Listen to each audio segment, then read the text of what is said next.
Welcome back to the Pyro Videocast. Every week we try and do a video here about a half an hour long. Let you guys see our beautiful mugs instead of always being on the podcast. On this great video, we're going to actually be talking about offensive coordinators and coaching changes. Obviously, it's an important component in fantasy football. Different coaches have different styles that yield different results, fantasy football points or not. So basically, essentially, we're going to focus on the offensive coordinators and go through some of the things that we think we could see from these new guys and their new destinations. So we got Greg Roman. He's comes from San Francisco. He's now the offensive coordinator for the Buffalo Bills. He obviously comes there with the new head coach as well, Rex Ryan. So you have to take some of the tendencies that Rex Ryan had and bundle them with Greg Roman. What are some of the thoughts that we have on Roman and what the offense over there in Buffalo should look like? Well, I mean, he's a pounder, you know, and it's strange because Buffalo actually has some talent at receiver right now. But you know, they're going to pound the ball a bit, which obviously, you know, bodes well for the running back situation.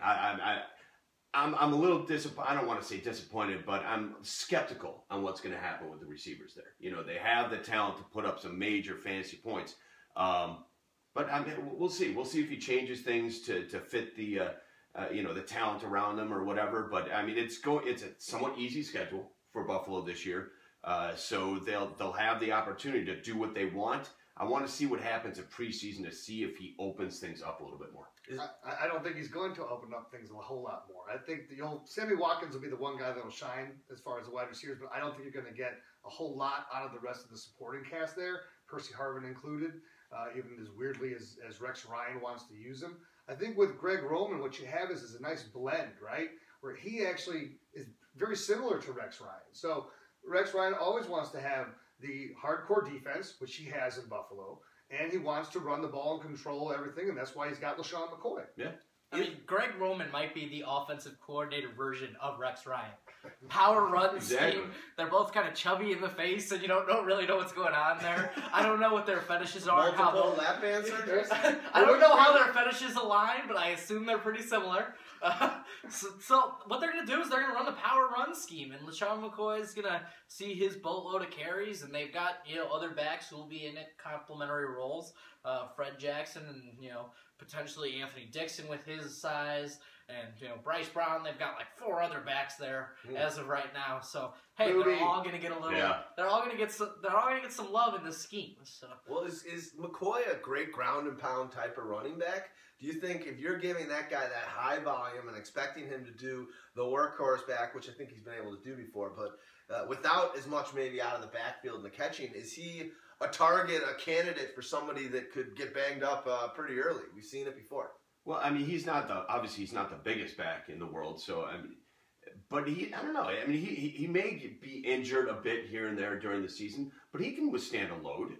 He's shown to be, you know, be able to withstand a load, and I mean, yeah, they have some decent, you know, backups behind him, but he's going to carry the load this year, and I think that he's going to be just fine. And to be quite honest, I think he's going to do a lot better fantasy-wise than people think. Go. Do you want also to say this though about the Fred Jackson being there? He has pretty much been a forgotten guy, I should say, in all of the ADPs that we're seeing right now in mock drafts. He's pretty much going almost like 49th or 50th or somewhere amongst running backs. So if you are concerned about LaShawn McCoy getting injured, I know he's the oldest running back in the game, but he still consistently puts up good numbers, and if he's not having to carry a heavy load early, he might be someone that can produce for you at least, you know, partly in between, especially if you are a McCoy owner. Well, Stagg Party, you came up with a good stat and said that Greg Roman last year, he called 53% pass plays, so the average was 58. I think that percent of the plays were passes, which is crazy the way the league's changed. So that's a telling tale right there. You merge that with Rex. You bring in a new stud back who was 3rd in the league, I think, last year in rushing. Had a terrible fantasy season, I think, for owners, but that's because he was probably the 1st or 2nd pick in the draft. But he did end up 3rd in rushing yards, so we'll see. Good to keep an eye on that in the offseason. Buffalo, cool situation happening there. Next guy, Chan Gailey. Holy crap. Is this guy coached for every single team, whether as a head coach, an assistant coach, quarterback coach, offense. I can't think of a guy that in college and the NFL. Yeah, that's been on more teams and he keeps on getting a gig. So he must be doing something right. But the Jets have brought him in. Obviously, he came over with what's the coach's name again? The guy from Arizona. Todd Bowles. Sorry. So pretty good times for Jets fans, and obviously they've got some new players there. Here's why Chan Gailey keeps getting a job. He could do the job with a mediocre quarterback, and he's put up some pretty good offenses with mediocre quarterbacks. Always right around league average, and he's had like 2 top 10 offensive performances, and his quarterbacks have been guys like Cordell Stewart, Ryan Fitzpatrick, Tyler Thigpen. Like these guys are bottom of the barrel QBs, and he's put up good offensive seasons with these guys. So you got to think this is why they brought him in here. But who does he have now? Ryan Fitzpatrick and Geno. Well, today the big news is he just went out and said Geno Smith is our starting quarterback. And, this is a real big thing. It probably just happened like 2 hours ago. It said Geno Smith is our, starting quarterback. And here's why I like Chan Gailey with the Geno Smith. Gailey runs a version of the spread offense. Spread offensive variations with 3 receiver sets. They've got, 3 receivers at least in New York now that are pretty, valuable targets with the Jace Amaro. I think they've got the weapons around him to succeed as long as the quarterback does his job. What do you think? And they have pounders, in the backfield as well. 4 or 5 of them now. Yeah, absolutely. I do find it a bit strange that he just came out and said Geno Smith is our starter. Granted, Geno can make any throw. He has an arm. There's no doubt about that. It's just his 2-cent head. The guy just turns the ball over like crazy. He's, I don't know, like many Bears quarterbacks. But I don't know. It's an interesting situation there. I still don't see, no matter what you do, I don't see a lot of fantasy numbers coming out of that offense. No, I agree. It's a smart move, I think, by Todd Bowles to name him the starter, though, right? Because Geno Smith, this is basically now his last chance. Yeah. You have to give him the opportunity at the beginning of the season. He wants to instill confidence in him from the start. But you got Ryan Fitzpatrick there. He's coached him before. He knows exactly what he has. So and especially the way now what they've done by bringing back everybody on defense and having Revis and Cromartie back there, you are putting yourself in a position where they think that they're going to be able to contend, especially if Tom Brady's suspension is held up and all these things happen. So in a winnable division otherwise, besides the Patriots. For sure. So Miami. Right. But again, they're right up. They could be right there with Miami. They could be. Another thing, check out the Pyromaniac Mose. Check out his videos, and he had a great. This is actually a podcast because this guy wasn't able to pull off a video because he didn't have a computer. But David T. Thomas, guy was an awesome scout. He basically thought the best quarterback in the draft this year, and he's an NFL scout, was Bryce Petty. Who the Jets actually got. And he had a great line. He's like, if I'm Geno Smith, I think you got the Mayflower on speed dial because by week 5, you're looking to move somewhere else. And this guy's a piece of work. Hilarious line. But you got another guy. Bryce Petty, it was at points over the last course of 2 years in college, considered like a first rounder and slipped a little bit. So it could be an interesting situation there. But they have a lot of, you guys say he's a hard pounder running kind of coach. What's their situation there? Do you like the running back situation that Chan's going to have to work with? I can't say I like it. I can't say I dislike it though. It's 4 yards in a cloud of dust between all of them. Exactly. That's exactly what they have. But he does like to use multiple runners, and I'm looking for that complimentary back. They're all complimentary backs. The thing is, they're all the same. First and second down lead back, because he also likes to use a back in that third down kind of Mark Trestman dump off role. Yeah. Which they keep talking up Bilal Powell, but we haven't seen it from him yet. But yeah, Zach Stacy, Stevan Ridley, and Chris Ivory could all get 4 yards on any play. But they're not going to get you much more. They're good at scouting that one position. Yeah. Let's move on to the next thing. The one thing that you guys have said, Fitzpatrick, his best year as a pro with Chan Gailey when he was in with the Bills. something to watch out for. Interesting that he's already named the other guy the starter, but we'll see. Top 15 fantasy season or something. Yeah. Last thing to say, too, how I think the quarterback situation is going to go. Geno Smith starts. They start the season 1-4. He then gets replaced by Ryan Fitzpatrick, tries to piece it together. He goes like 2-2, and then they go, you know what? Let's give Bryce Petty the chance and see what he's got. I hear Bryce Petty's looking really raw so far. Yeah. Yeah, he's got a cannon. He's a project. He's something that they're going to have to transform into a QB later on. Maybe he gets a chance later in the season. To be honest, I don't think so. I think the reason why he named Geno Smith the starter is because he knows he has Fitzpatrick to end the season just in case. And Fitzpatrick doesn't care whether he's a starter right now or later. He's like, all right, I've been here before, done this. And Geno kind of needs that self-assurance or the pat on the back from the staff. Well, let's move on to our old head coach, Mark Trestman, moved on. We fired him after last season, and now he is the offensive coordinator for the Ravens, and he's working with Harbaugh there. Obviously, we've talked at length on our podcast. I'll just let you guys go. We know what Trestman is like the back of our hand. He's not going to change. What do you see happening with the Ravens, Houdini, next year with Trestman running the helm on the offense? It's obviously going to be a Mark Trestman-style offense. Everywhere he's been, even when he was back in Oakland, what he does is he'll take whatever the running back did, he's going to reduce his carries by about 20%, and he's going to throw that into the receiving game for the running backs. You can look at, I think it was Matt Forte, the first year under Trestman, he had 74 receptions. And I want to say the year before it was somewhere in the 40s. And then he goes off for over 100 plus this last year. Same thing with Charlie Gardner, was a guy who, boom, made him up to 91. Now, who's going to be the guy that's going to get all the action here? I think you got a sneaky guy in a fourth-round rookie running back in Javorius Allen, the buck stops here guy, and you like him. Yeah, I do. I absolutely do like Buck Allen. You can't forget about Forsett, though. No. You know, I mean, just because Forsett, he was a no-name, not a no-name, but somebody that was not on nobody's radar going into last season. But he showed his mettle last year. You know, he could definitely be counted on to produce for you. Who do you guys think it helps the most in this offense? I'm going to throw out Flacco immediately. Well, for sure, but I think it hurts Forsett, though. Because Forsett's a guy I think that needed to get those bulk of carries, and then you sprinkle in the passing game with him. He's not a natural, because he never got the chance to be the workhorse runner that he was last year. He's always just been used sparingly before in his career. I don't think he's going to flourish as much as he would if they would have stayed back with the Kubiak style offense. You know what? Probably not. He's not a Forte. That's for sure. They're going to need somebody a little bit. Buck Allen's going to have a role in this offense. That's for sure. I think who else it helps quite a bit is whoever ends up really taking over and doing something with that tight end job. I mean, look at what Martellus Bennett has done or did under Trestman. That's going to be big for him. Obviously, the receivers are going to get theirs. It's a passing style offense.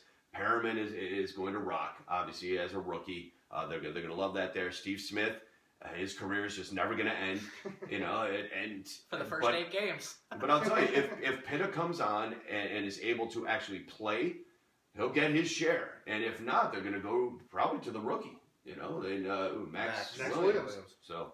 Which that was a surprising get for them. The Broncos, I thought, were going to grab him at the end of the first round. So. Yeah. No, it was a great get. So, I mean, it's going to help fantasy-wise, that offense quite a bit. And please do not sleep on Flacco. Just because the guy has been, a 15 to 24 type of fantasy quarterback for you, don't sleep on this guy. He can literally jump right into the end of the top 10, if not even farther up. It's possible. Dog really believes it, so he's talking into the camera. The camera wants. He believes it. A couple more things about this offense, though. Mark Trestman's supposed to be sticking with some of the zone blocking principles that worked so well for this line last year, and that's a good thing. Because remember, 2 years before that, they were like one of the worst lines in the history of football in terms of yards per carry and stuff like that. And then suddenly it skyrocketed up towards the top of the league. Who I think it really hurts, though, is Lorenzo Taliafiero and Fitzgerald Toussaint. I think they both fell significantly with the change in offensive schemes. I just think that Buck Allen, because of his receiving chops, is definitely already that number 2 running back on that roster. For sure. And that's why they drafted him. The reason why I like the Ravens, year in and year out, they're a solid team. They can put up fantasy numbers. Trestman's a fantasy type of offensive coordinator. Something special could happen there. They're at least going to be a really good middle-of-the-road fantasy football team, but they could spike up and be one of those power and numbers kind of teams. But I agree with Doug. Yeah. Flacco is the kind of player that is going to flourish under a Trestman and that West Coast offense that he's running there. Yep. As you're talking about how they could be one of those teams that is a power in numbers, really watch also for Perriman. Second half of the season. Yeah. When this guy who's got ridiculous speed and all the other skills in the world, once he puts it together, he could be, he has potential, with Flacco's arm, he can air it out. Look what Torrey Smith was able to do. Yeah, we say it's a West Coast offense, but it's definitely got some vertical, tendencies. Trustman likes to throw it up a little bit. He likes to throw it, like, a lot. That's one of the things. He'll skew towards the pass. So last year they were one of the more run-balanced teams in the league. That's definitely going to change this year to a more pass-happy scheme. So, it should be fun for Joey. Let's move over. Gary Kubiak was their offensive coordinator last year. He went and followed the head coaching job left vacant by Fox out in Denver, and he brought his crony, the offensive coordinator Rick Dennison, who was the offensive coordinator for him when he was down at the Texans. And the QB coach for the Ravens last year. Oh, wow. Okay, so he was with them. He's his boy. Yeah. Like, him and Dennison are real tight. Those guys are homies. So he's got a motorcycle. Dennison's riding sidecar. Hey, I would like to be in that sidecar. That's a sweet gig to be like, Kubiak's boy. Absolutely. Kubiak's like one of the best offensive coordinators, one of the best offensive-minded, head coaches in the league. Well, let's be honest. One thing I want to say, and I'll let you guys finish up. I don't know as much about this guy, but when you're the offensive coordinator on a Peyton Manning led team, you're actually kind of the assistant offensive coordinator. That's a fact. Peyton Manning's the offensive coordinator. Dennison's going to have to figure out how to mold what they've been doing over the years together and make it work with an all-time great. Let's be honest. It's really Kubiak's offense, so it's how does Kubiak and Manning deal with it, and Dennison's going to be going to getting the coffee and the donuts. For sure. Pretty much. For sure. That's pretty much what it is. I think what affects this team even more than the offensive coordinator change and the head coach change for that matter is the difficulty of schedule. Last year it was a lot tougher. We'll talk about it later, probably in about 20 minutes actually. But it's a little bit more difficult of a passing schedule this year. They're going to run a little more, and they probably were going to anyway under the the new offensive coordinator and the head coach here. But they also want to keep Manning upright through the whole season, and they want to keep him fresh going into the playoffs. I think that's a huge thing for them. You could tell that he was wearing down towards the end. The arm was starting to fail him a little bit. Obviously, there were a lot of other injuries that happened that changed a lot within that offense. But they found out that they have a running game that they really have. C.J. Anderson can run that ball. Do I think he's the end-all, be-all of running backs? Not even close. But they do have other guys there, Monty Ball and Ronnie Hillman, who can pick up the slack if C.J. can't withstand it. And showed it to be just a flash last season. Either way, they're going to run this ball a little bit more under Kubiak and Dennison, and they're going to keep Manning upright. Like I said, it's a little bit tougher of a passing schedule anyway, so that's just the way it's going to roll. I mean, by the end of last season, the Broncos were like league average in pass play calling. 58.5%. League average was 58.2. So, they ran it a lot at the end of last season. So I think it's going to be more of a... they're going to take it down a little bit below league average. I don't think they're going to lose a lot. I think they might stay in that same kind of range, depending on the health of Peyton Manning. That's what it all comes down to. Because they even came out and said, hey, this is still pretty much Peyton Manning's kind of offense. We're going to sprinkle some things in there. He's still going to be allowed to run his no huddle. We're just going to tweak the run game, blocking schemes a little bit, bring in our zone, the things we're so prolific at, and add those in. One of the things I want to see is they're usually a team that runs a lot of play-action passing and a lot of play-action pass bootlegs. That usually is the staple of that old kind of Denver Bronco offense, with Elway. I want to see if they, let Manning do that or if he's still that shotgun guy every play, every down. It's hilarious because I don't even think you were born when LA retired. Hey. But you know, young you have blood. a good point. Young blood. We like this. Dude, we like but I this. will tell you, I think another position it helps, and it remains to be seen exactly what happens there, is a tight end. And that's for sure. Kubiak has always been a tight end type of guy. And I mean, it's strange because we are talking about Dennison, but it's Kubiak, as we talked about, it's Kubiak's offense. And it is geared towards a tight end friendly offense. It always has been. So if Owen Daniels, who's obviously new there this year, But not new with them. Not new with them. He's very familiar with the offense. He's very familiar with Kubiak, obviously. They brought him on specifically for that reason. If he can stay healthy, he can actually, cause a stir there, when it comes to fantasy numbers. However, they have other guys waiting in the wings. Virgil Green, for instance, has way more athleticism, I think, at this point than an Owen Daniels does. Owen's been known to be injured in the past. He's a bit smaller. Defenses are getting a lot bigger and a lot stronger. I don't know if he's going to be able to withstand it. So we'll see what happens there, but keep an eye on the tight end situation there as well. Cool. Let's move on to Bill Musgrave. Remember that when that guy used to play back in the 90s, right? Back in the day, I remember that guy. He was like a clipboard holder on a number of teams. So he's been around the league as well as a quarterbacks coach. Makes sense. But yeah, does make sense. I think he was a quarterbacks coach at one point for Denver, but now he's on Oakland. And Oakland, when we were looking through and doing some of our notes and whatnot for this, it is amazing how many head coaches, offensive coordinators, quarterback coaches, defensive coordinators are moving. That is just a turnstile of players. It's like there is no history there besides Al Davis. It is incredible. But Musgrave gets his crack. He's going to be working with the newly injured Derek Carr. What do you guys foresee with this offense now that they've added some weapons? They went real heavy on the offense with tight end and obviously Cooper. What's going to happen? How can Musgrave put his imprint on this? Not everybody at once. For it. Well, he's kind of a guy who adapts his offense. So it's all going to depend on who shows up and how that offensive line performs, with their run blocking. He was in Philly last year, so he learned a lot of the up-tempo. He wants to run some more plays this season. I think they were below average in the number of plays ran last season. I think they were bottom 10. I think they were the ninth. They ran the ninth fewest plays in the league last year. With the most passes. I think it was most passes. No. It's maybe second. No, highest passing percentage. Highest passing percentage. They So just they didn't threw run it the enough. They most. didn't have enough plays. to have Sixty the at the most, ball. 67% of their plays were pass calls. Yeah, which is well, just insane. It had to be because they were down. Yeah. Yeah. And then, so if Latavius Murray can step up, one of the things about Bill Musgrave that I was shocked by is, AP had his 2,000-yard season under Bill Musgrave. So, hey there. Yeah. That's definitely something I did not expect.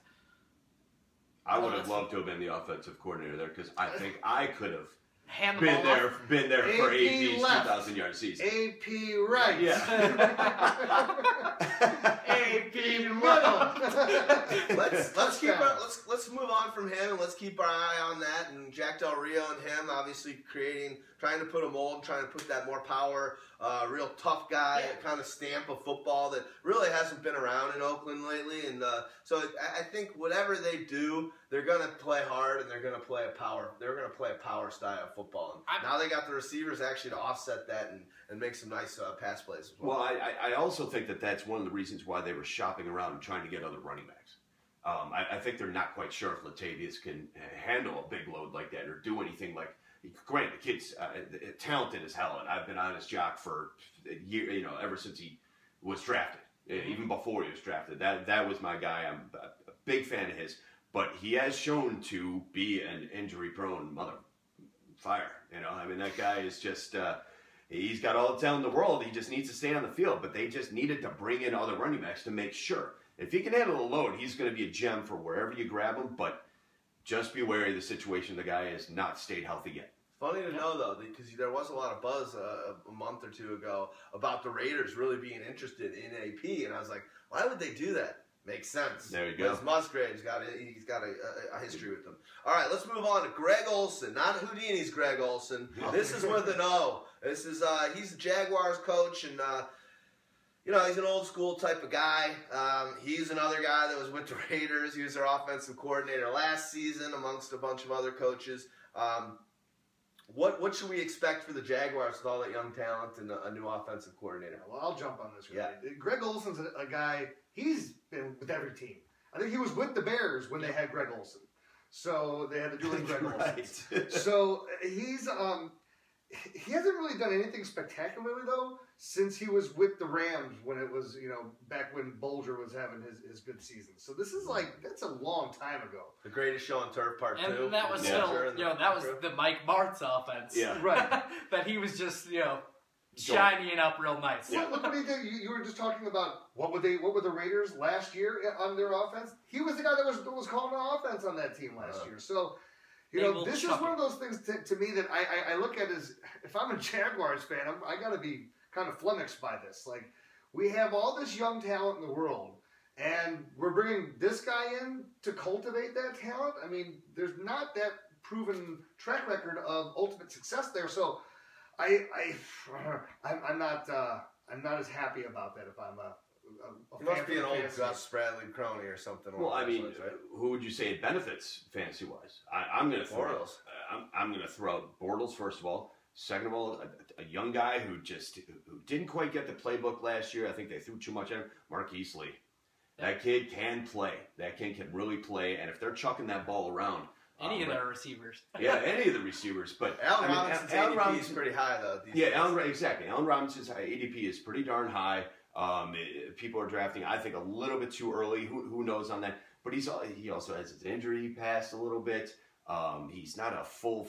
I don't know. He's just not a full-fledged. I gotta have this guy. Yeah, overachiever a little bit, something like that. Now that Justin Blackman, since we found out that his reinstatement application was denied, obviously there's that spot to be had, and that could be Marquise Lee's. That's a kid to watch out for. He's a sleeper that I guarantee you his ADP is way down there. You can get him late and you'll be happy. Let me ask you this, because everyone's going after TJ Yeldon, right? Sure. As thinking that, okay, here's the rookie that's coming in as a starter. This is also setting up red flags to me when I see Greg Olson there that, look, he doesn't want to rely on that rookie at the running back. They drafted because they have a need there and they're trying to build the team. But look what he did, again, with the Raiders last year. And the Jaguars are not a very stout team on defense at this point in time either. So especially when the third pick overall goes down with a knee injury. They're a lot stouter than people think. They are. They're a lot better than people think, for sure. But that injury really hurt to Fowler. That did hurt. Well, I like your point on Lee. Lee was an early second-round pick. If he had gone out the year before, he had it was after, I think, the second best season by a wide receiver ever in college history. I mean, the numbers were just off the charts. So this is a guy that gets banged up, but if it kind of pulls together, he's got the talent. And then we're also talking about Orange Julius is there now. Doesn't it seem like Julius actually does have some talent, and it wasn't all Manning and situation, that he could get a lot of opportunity? We know last year, as I botched on a podcast a couple shows ago, they weren't passing to the tight end last year, but last year is now gone, and the offensive coordinator is different. So we'll see. He went down like a jet fish.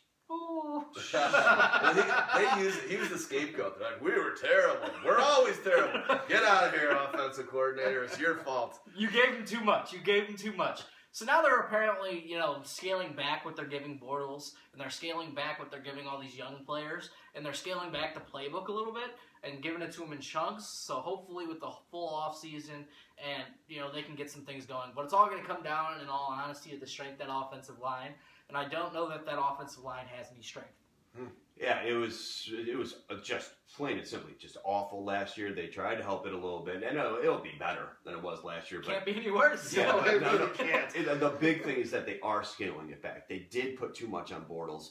He could not handle it, and he looked awful at times because of it. I think it's a good thing that they scaled it back a little bit. Another name to throw out there who actually did some amazing things last year out of nowhere was Allen Hurns. I wouldn't say that he's a serious fantasy prospect, but he's like a deep sleeper. Allen Robinson does have his injury past. Marquise Lee didn't quite do it. I do believe in Lee. I do believe Robinson will have a good year if he keeps himself healthy. But Hurns isn't a bad prospect. And I do believe they will be throwing the ball a lot this year. Absolutely. Well, let's go on to yet another Oakland guy. We don't really know how this hiring happens. The Cleveland Browns hired the Raiders QB coach from last year. So a lot of coaches, as we said, moving around. Cleveland's got, and that's John DeFilippo. To be honest, I don't really know much about quarterback coaches for the Raiders lately. So I don't got anything for you guys. What are we going to expect here? When you got a coaching staff that was doing so good like the Raiders were last year, I mean, you want to just raid the cover. Yeah. I'm still scratching my head at this one. Like, how did this guy get a job? Like, especially like a raise and a promotion to play calling duties and being the offensive coordinator. So here's what I think he's going to have to do: hand off Isaiah Crowell, hand off Terrence West, dump off to Duke Johnson, and then again and again. Because what else does the guy got? Dwayne Bowe and Brian Hartline and Andrew Hawkins and Rob Hausler. There we go. Hey, Rob Hausler. I heard he was. I think that he was the like the headmaster of like the whole Midwest AA group. So that's why they got him. Okay. Oh, nice. Manziel's gonna have a good year. Sponsor. Let's move on. Let's see what happens there. Hopefully they did something right, but let's just not pretend we know what's going to happen here because we really don't. All we know is they're going to run the ball. All I know is that I'm going to John DeFilippo flip-flop on what I'm going to call for him. And I know that I'm going to stay away wholeheartedly from Cleveland. That is not a fantasy team that I really expect to draft one player from. Maybe a Crowell if he slides. Maybe, but even West, who I love his game tape, but it's just they're just not going to score enough. They're not going to yield you the fantasy points. Let's go to our new guy. We're all fired up for him, Adam Gase. Obviously, he's been Manning's side guy for the last couple of years. Came along with John Fox for the Bears. First thing he does is gets himself a mini Demaryius Thomas. What are we expecting here with Forte, with Cutler? There's all this stuff. How is this gonna pan out for the Bears? You excited? I'll tell you, I am excited. I'm definitely excited to see what's going on there. I can't wait for it all to change. I mean, it's just been one mistake after the other under that old regime. So I'm glad they are changing things there.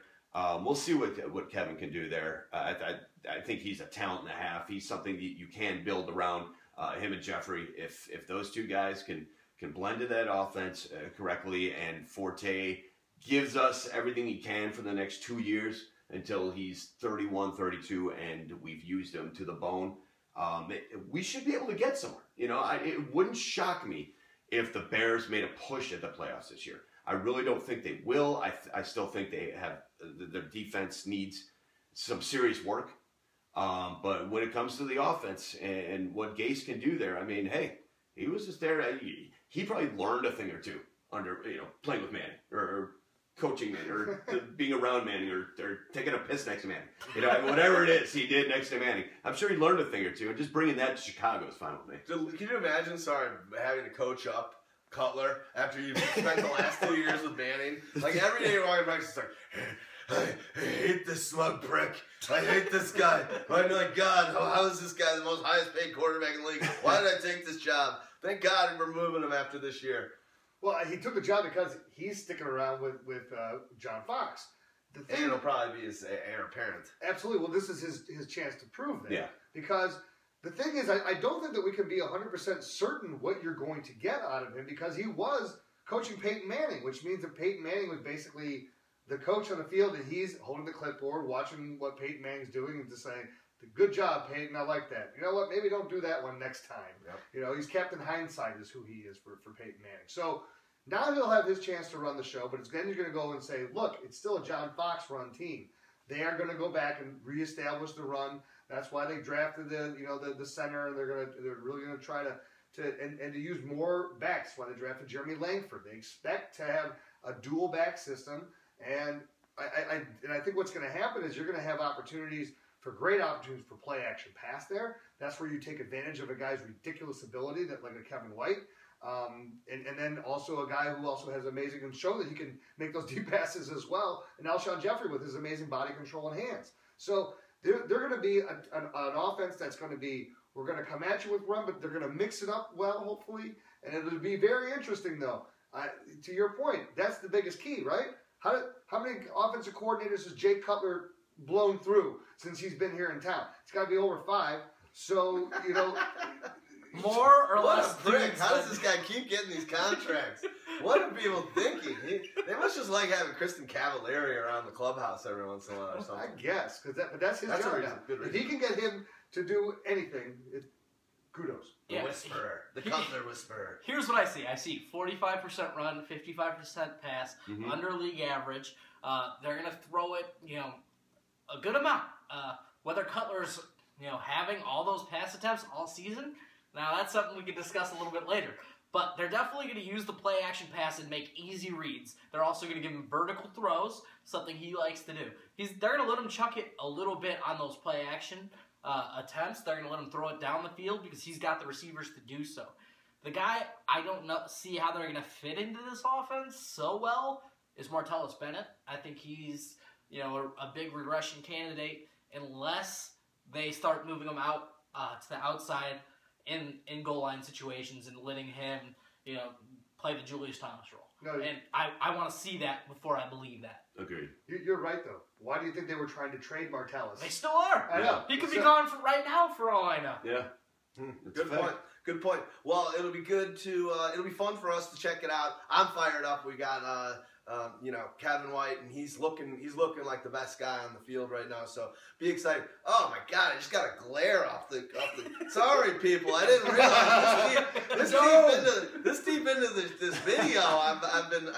You're probably wearing sunglasses on the other end over there. I apologize. Kyle Shanahan is now down in Atlanta. Pretty sweet. He's actually been another journeyman. He's been going around and he's been an offensive coordinator for, I think, 3 different teams over the last 5 years.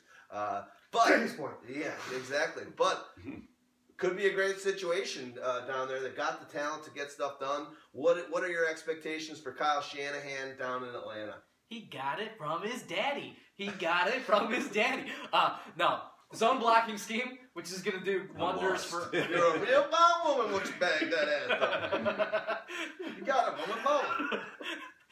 He's going to... Zone blocking scheme, right? This is the staple of a Shanahanian offense. So, hey, things to love are the running backs. You just got to figure out which ones you can get and get the opportunities when...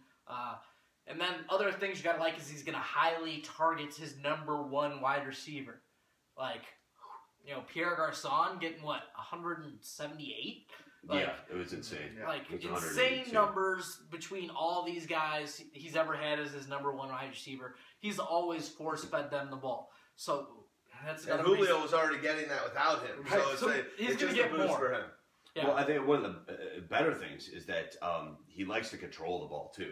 So Julio's going to get his rest as well. He's going to get the targets, and he's going to be able to rest in between plays. Yeah, you give that guy an extra 10 breaths of air, and he'll blow by anybody every play. Instead of having to take a play off or having to take the sideline, which he would do every once in a while, and opt out just for a minute. This is going to really blow up Julio Jones, assuming health, of course. And like you said, whichever running back takes the reins there, it's going to help quite a bit. You got to be able to withstand a bit of a pounding. And I don't know if they have that on their team right now, so it'll be interesting to see which guy kind of takes the reins. And Dan Quinn coming from Seattle, the head coach, he's got to be trying to take some of that blueprint it's been so successful there with beast mode. Like you said, they don't have a beast mode. He's a model player, so who knows? But you got to think that he's going to Shanahan and being like, hey, we know what you like to do. We know your style, but this is really kind of what works, so let's figure out how to meet halfway. I think they hired Shanahan before they hired Dan Quinn with the approval of Dan Quinn. I think they pretty much said, hey Kyle, this is your offense. I'm not even going to touch it. You do you. Oh, yeah, it's Quinn's defense. Right. And Quinn ain't going to have anything to do anything with that offense. But he'll like the slowdown, which is great. And I think it's a great compliment, to be honest. Dan Quinn had one influence on this offense. He had them sign Tony Moiaki. Yes, sir. Who was in Seattle last year, who had not a lot of one game where he had a 63-yard catch, and Dan Quinn went, oh, that's pretty good. Ridiculously, he'll have an opportunity because all they have there in Atlanta is Levine Toilolo and Jacob Tamme. So But that guy can't stay healthy to save his life. So, but And nor that's can Dan Quinn's Moriaki. influence. Huh? And nor can Moe. No, right. That's what I'm saying. Moriaki can't stay healthy to save his life. Yeah.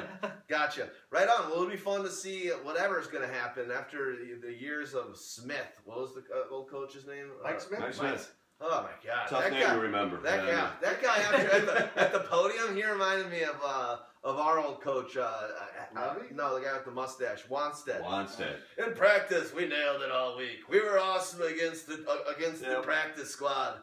We were one play away. It's like, dude, you are an idiot. I heard a guy, him referred to as the walking corpse, Mike Smith, as a coach on the sideline. Yeah, pretty much. That guy was able to parlay a career there as a head coach longer than anybody else that you can think of besides the guy in Well, Matt Ryan helped him win Marvin. like 10 straight games Yeah. for a little while there. Yep. Let's go to our last offensive coordinator, and we'll shut this thing down. We are going to be recording a Pyro podcast after this, and this podcast will be pretty funny. We're going to be talking about that strength of schedule, and we're also going to be doing a little fun segment to it, and we're going to make some bets on the fantasy season and do a little bit of real-world gambling on things we think will happen in a various different kind of, bet points and prop bets and all that kind of weird stuff. We're going to do that on air. We think that'll be fun, and then we'll circle back. We'll be able to highlight this show and go back and see who's the smartest out of all this. These are not the droids you're looking for. All right, Dirk Cotter is now Tampa Bay's offensive coordinator down there with Lovey Trubbs. But they got their new toy and in Winston. And what can we think is going to happen here? Well, he was the Falcons' offensive coordinator last season. He's been known to be a little pass-heavy, and that could be a good thing for Jameis Winston. His favorite play, like he's gone on record and says this, is 4 verticals. So just imagine that with the weapons these guys have. Just running these guys streaks and comebacks, and all streaks and stuff like that. He likes the verticals passing game. He likes to spread it out a little bit. He likes his 3 wide receiver sets. So definitely there's a guy you like as a sleeper coming in as that number 3 wide receiver, who to keep an eye on. But also there's these just 2 mammoth of men on the outside, and Vincent Jackson and Mike Evans that it works out well for. And Jameis is going to have a lot of slack to. This is an aggressive offensive coordinator who will mix in a little bit of no huddle and who will pick up the tempo a little bit and who will let him chuck it and make mistakes. I think that's all those things point to good for the receivers. I smell a lot of interceptions for Jameis. It also helps a pass catching running back like a Charles Sims. That kid is the one that they want going there. I still don't know what's going to happen with Doug Martin. Doug Martin, you can't forget, just 3 years ago, whatever. Surprisingly long. Had an incredible season. Just an absolutely incredible season. Was looked at the next season as a top 2, top 3 fantasy pick. Ouch. Then again, First rounder. So was a Trent Richardson the year after. That happened with those guys. So, but they got a Charles Sims there, and they really like him there. I think he excels in an offense like this for sure. I mean, obviously you have those 2 giants there. They're not all fleet of foot, of course. Vincent Jackson and Mike Evans. They're not going to truck by anybody by any means, but it's an easy passing schedule this year. I think they have the easiest. And the easiest in the playoffs for wide receivers. Exactly. So it's like... I think it's a gold road for Mike Evans, I think. And because, look... I have my hesitations, but yes, I agree. They're right, because you think it's a Lovie Smith type of an offense and something. But look, you got to remember, what division are they in? It's the NFC South. This is, number 1, it's a winnable division. But number 2, it's not a division that's known for its defense. Besides Carolina. You have New Orleans, who's been struggling, and now they're trying to get themselves straightened out there in Tampa. But the best guy they have on their defense right now is basically Gerald McCoy. Yeah. So Atlanta. Right, they're in disarray. So there's opportunities where that's good matchups for Mike Evans, and then again having the rest of the strength of schedule, it's going to bode well. And again, it's an unproven running attack. So when you have an unproven running attack, they want Charles Sims to be the guy. They don't know that they can trust Doug Martin. What that's going to end up doing is make them throw more.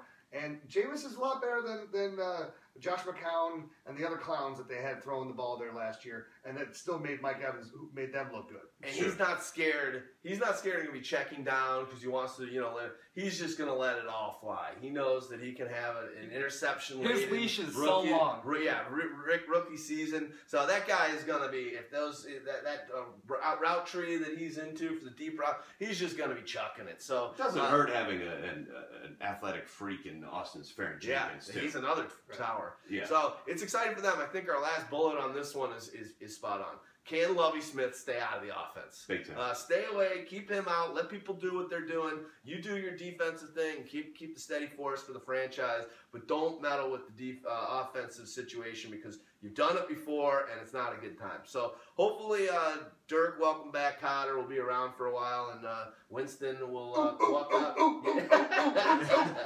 Or Shaq. All right, guys. Last thing, Pyro promo. We just posted literally an hour ago before we did this video.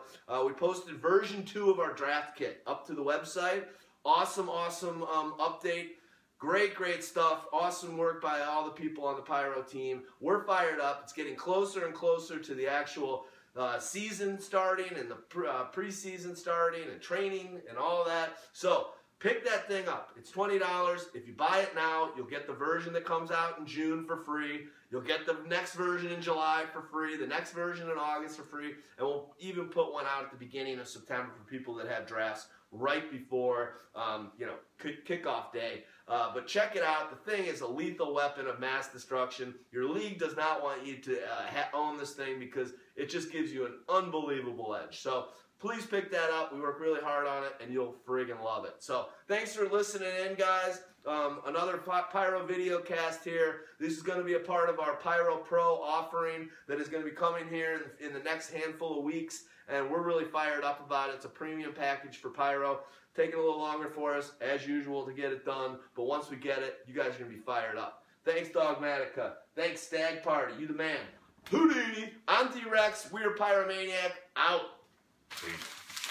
Nice. Where's the pretzel time? Making it rain? Just give me the beer.